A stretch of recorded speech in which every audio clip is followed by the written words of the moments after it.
వాని పఠన పాఠనములు అడుగంటెను. వేదముల యొక్క పఠన పాఠములు అడుగంటెను. ఆధునిక మానవ రచిత గ్రంథములు వేదముల స్థానములను ఆక్రమించినవి. ఇక మానవులు రచించినటువంటి గ్రంథాలు అవి వేదాల స్థానం ఆక్రమించినాయి. వేదాలు లేవు, ఓన్లీ ఈ గ్రంథాలు మాత్రమే, మానవుడు రచించిన గ్రంథాలు ఒకటే ఉన్నాయి.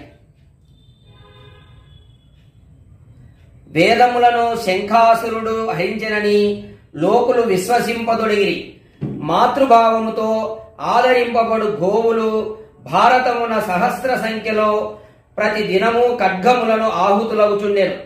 వాని మాంసముతో పొట్ట నింపుకొను గోభక్షకులకు భారతము ఆకరమయ్యను. ఇట్టి వికట సమయములో భారతదేశము కపిల కనాద గౌతమ కుమారిల బట్ట పభృతుల వివిధ శక్తులను తనలో సమీకరించుకొని ఒక మహానుభావుడు ఉద్భవించవలసిన అవసరము ఎంతయో ఉన్నదనుట నిర్వివాదాంశము.